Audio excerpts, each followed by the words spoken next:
Hello everyone. इस video में मैं आज बताने वाली हूँ कि कैसे हम ऑनलाइन रिन्यूअल फॉर्म फिल करते हैं। तो सबसे पहले स्टार्ट करते हैं ऑनलाइन फॉर्म के लिए। तो ये जो है ये हमारा वेबसाइट है जहाँ पे आपको लॉगिन कर ये वेबसाइट डाल के ओपन करना होगा mahabocw.in। एंड वहाँ पे जैसे आप डालोगे तो ये स्क्रीन ओपन हो जाएगा। यहाँ पे आपको ये सारे ऑप्शन दिए हुए हैं। वहाँ से आपको करना है ऑनलाइन रिन्यूअल। उसके लिए ये वाला ऑप्शन सिलेक्ट करना है, ऑनलाइन रिन्यूअल ऑफ रजिस्ट्रेशन। तो मैं इस पर क्लिक करती हूँ। इस पर क्लिक करते ही हमें एक जो रिन्यूअल फॉर्म है वो ओपन हो जाएगा। तो उसमें हमें सबसे पहले OTP सेंड करना है। OTP वेरिफिकेशन करना है कि जो वर्कर है उसने ऑलरेडी रजिस्टर किया है या नहीं। तो इसके लिए यहाँ पे हम उसका रजिस्ट्रेशन नंबर डालेंगे।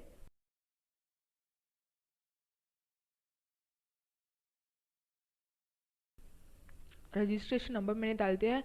अब वो रजिस्टर वर्कर एक्टिव है या नहीं उसको हम चेक करेंगे। होगा जैसे कि अभी मैंने इस बटन पे क्लिक किया तो उस वर्कर के मोबाइल नंबर पे एक OTP जाएगा। वो OTP हमें यहाँ पे एंटर करना होगा और उससे वो वेरीफाई करेगा कि वो यूज़र एक्टिव है या नहीं। तो हम स्टार्ट करते हैं।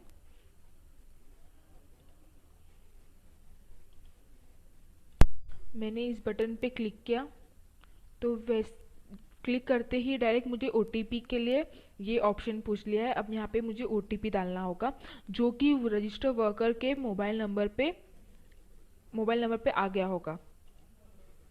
तो मैं यहाँ पे OTP डालती हूँ। ये OTP रजिस्टर वर्कर के मोबाइल नंबर पे आया होगा। तो अब मैं इसे वैलिड है या नहीं वो चेक करते हैं। अगर वैलिड है तो जो हमारा रिन्यूअल फॉर्म है वो ओपन हो जाएगा। तो ये हमारा रिन्यूअल फॉर्म। यहाँ पे आप देख सकते हैं जहाँ पे भी स्टार मार्क दिया है उसका मतलब है कि वो सारे फील्ड जो है वो मैंडेटरी है, उसे हमें फिल करना ही है। अगर जहाँ पे भी स्टार मार्क नहीं दिया है वो फील्ड अगर फिल नहीं करते हैं तो भी चलेगा, लेकिन जहाँ पे भी स्टार मार्क दिया है वो फिल करना ही है। तो चले हम स्टार्ट करते हैं। तो यहाँ सबसे पहले रजिस्ट्रेशन नंबर दिया है जो फील्ड डिसेबल्ड है। ये जो रजिस्ट्रेशन नंबर जो ये यूज़र है उसका रजिस्ट्रेशन नंबर है।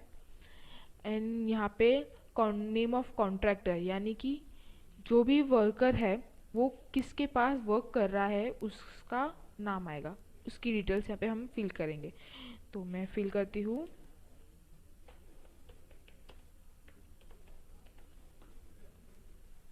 उसकी कंपनी का नाम,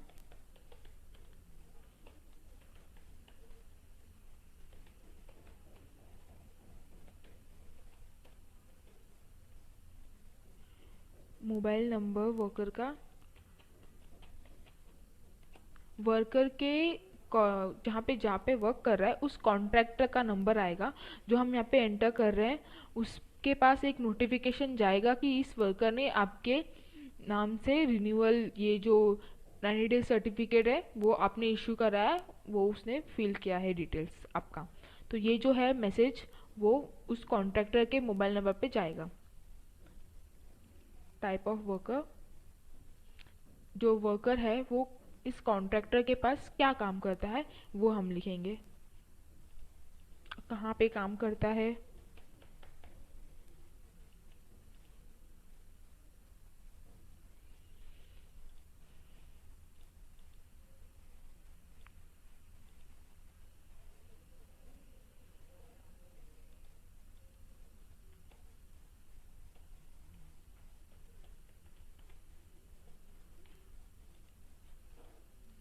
पिन कोड वहाँ का।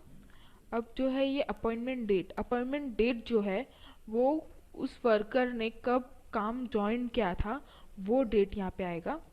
और तो अगर इसने, मैं डालती हूँ 2013। और डिस्पैच डेट यानी कि उसने कब लास्ट डेट वहाँ पे वर्क किया था, last date of work.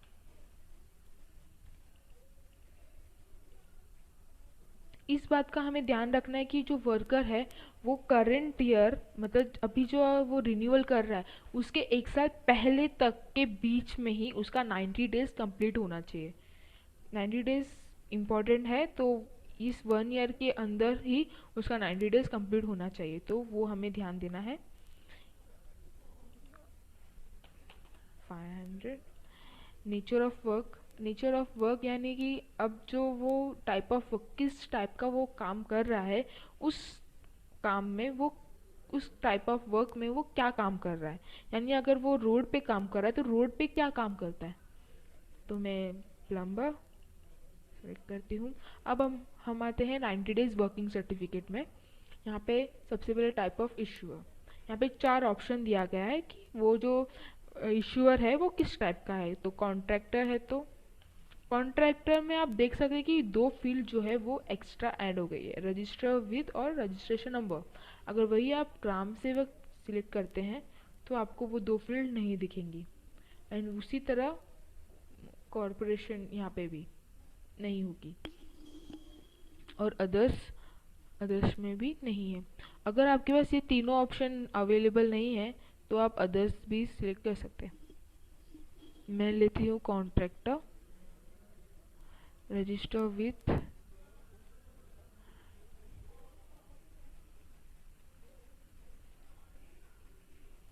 Dispatch number, dispatch date उसका सिलेक्ट करना है। नेम ऑफ कॉन्ट्रैक्टर, ये 90 डेज सर्टिफिकेट उसे किसने दिया है उसका नाम आएगा।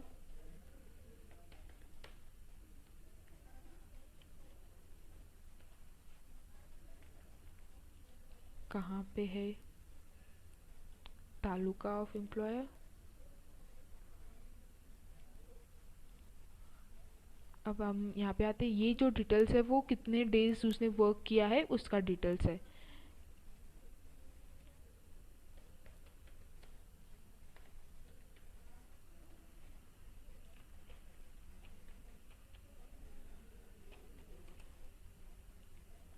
अब जो फ्रॉम डेट और टू डेट है वो जो है आपके 1 ईयर के बीच का ही आएगा, यानी 2018, अभी 2019 चल रहा है इसलिए 2018 से लेके 2019 तक के बीच का ही डेट हम सिलेक्ट कर सकते हैं। अब जैसे मैंने 28 सिलेक्ट किया, अब मैं टू डेट है वो मैं यहाँ पे सिलेक्ट कर सकती हूँ। मैंने सपोज जैन सिलेक्ट किया है तो मुझे यहाँ पे एक मैसेज आ रहा है कि मेरा 90 डेज जो डेज है वो अभी तक कंप्लीट नहीं हुआ है, मतलब मैंने 90 डेज से कम डेट सिलेक्ट किया है इसलिए मुझे ये मैसेज आ रहा है। तो मैं आप यहाँ पे भी चेक कर सकते हैं कि आपने कितने डेज सिलेक्ट किए हैं। यहाँ पे एक बटन है जिसके थ्रू हम ऐड कर सकते हैं जितने चाहे, एंड अगर रिमूव करना है तो रिमूव भी कर सकते हैं। तो मैं ऐड करती हूँ और एक, अब हम सिलेक्ट करते हैं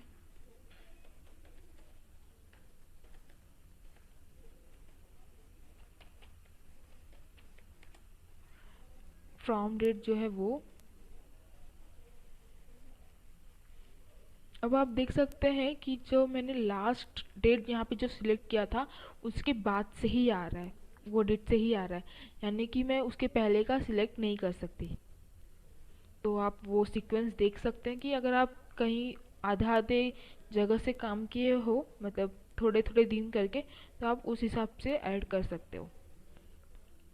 मैं यहाँ पे फैब लेती हूँ 15 एंड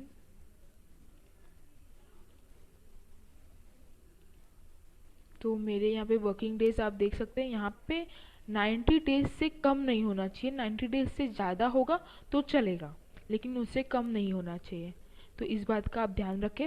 अब हम आते हैं कि डॉक्यूमेंट्स, जो भी डॉक्यूमेंट्स चाहिए होते हैं, तो सबसे पहले 90 डेज वर्किंग सर्टिफिकेट ये यहाँ पे हमें अपलोड करना है। देन आते हैं येलो बुक, सेल्फ डिक्लेरेशन। आप देख सकते हैं यहाँ पे हमें मैसेज भी आ रहा है फाइल अपलोड सक्सेसफुली का। अगर आपका फाइल प्रॉपर है तो मतलब 2 MB से कम होगा तो अपलोड हो जाएगा। डॉक्यूमेंट वेरीफाइड है या नहीं वो चेक करना है। देन ये जो है सेल्फ डिक्लेरेशन है वो। आप यहाँ पे देख सकते हैं एरर मैसेजेस। अगर आपने फॉर्म विदाउट फिल किए सेव करते हैं तो आपको एक मैसेज आता है कि फॉर्म नॉट सेव्ड, यानी कि आपका फॉर्म जो है वो अभी भी पूरा नहीं हुआ है। अगर गलती से भी आपने कहीं पे कोई फील्ड मिस कर दिया हो, जैसे मैंने अभी यहाँ पे एक फील्ड ब्लैंक छोड़ती हूँ, तो मुझे यहाँ पे नीचे एरर मैसेज दे देगा और मुझे फॉर्म जो है वो सेव करने को नहीं देगा। तो इस बात का आप ध्यान रखें कि आप सारे फील्ड जो है जो भी मैंडेटरी है वो सारे फील्ड फिल करें। अगर नहीं भी करते तो आपको नीचे वो मैसेज तो दे ही देता है, तो फिक्र करने की कोई बात नहीं है यहाँ पे।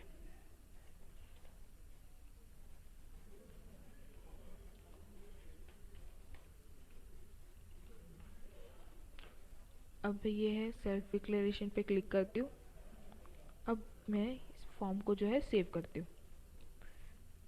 सेव पे क्लिक, अगर सारे जो हमारे फील्ड सारे हैं सब अगर प्रॉपर रहेंगे तो यहाँ पे हमें एक मैसेज आएगा फॉर्म जो है वो सेव्ड हो चुका है, यानी कि हमारा रिन्यूअल फॉर्म जो है वो सक्सेसफुली सेव हो चुका है। अब हमें करना क्या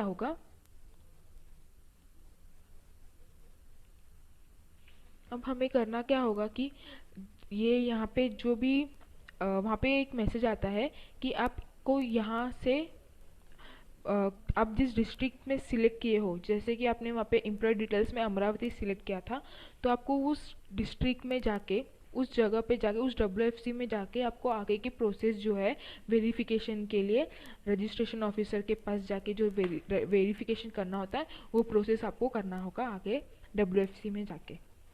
तो इस वीडियो में बस इतना ही। धन्यवाद।